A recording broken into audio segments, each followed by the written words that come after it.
মানবিক করিডোর নিয়ে কোনো চুক্তি হয়নি জানালেন নিরাপত্তা উপদেষ্টা। কূটনৈতিক আলোচনায় রোহিঙ্গা প্রত্যাবাসনে বেশি আশাবাদী নন তৌহিদ হোসেন। আমাদের নিশ্চিত করতে হবে যে ফিরে যাওয়ার আগে তাদের অধিকার ও নিরাপত্তা নিশ্চিত হয়েছে। জাতিসংঘের মহাসচিব করিডোর শব্দটি ব্যবহার করেননি, তিনি বলেছিলেন হিউম্যানিটেরিয়ান চ্যানেল বা মানবিক পথ।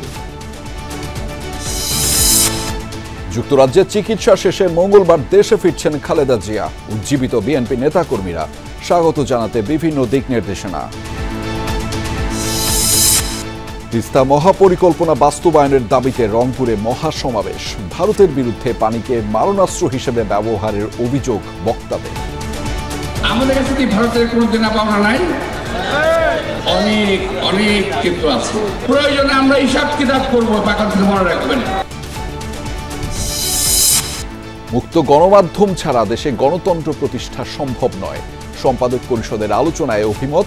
ভালো সাংবাদিকতার জন্য আর্থিক নিরাপত্তা নিশ্চিতের তাগিদ টিআইবির।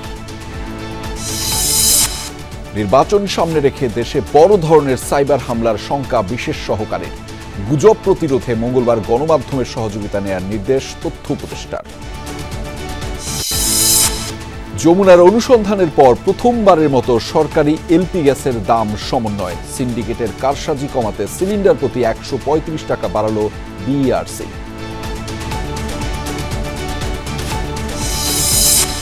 দীর্ঘদিন পর বাংলাদেশিদের জন্য সীমিত আকারে চালু হলো আরব আমিরাতের ভিসা।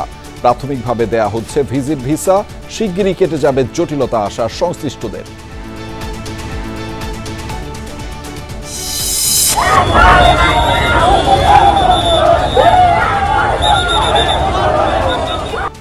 পাঁচ মাসের মজুরির দাবিতে সিলেটে চা শ্রমিকদের আন্দোলন। প্রায় ২ ঘন্টা বন্ধ গুরুত্বপূর্ণ সড়ক, যানজটে তীব্র ভোগান্তি। ৫ মাস ধরে আমরা চা শ্রমিকরা অনাহারে আছি। মালিক পক্ষ থেকে কোনোভাবে আমাদের বেতন, বোনাস বা রেশন দিচ্ছে না। পানি নাই, আমাদের উৎপাদন নাই, আমরা তো কাজ করতে পারি না।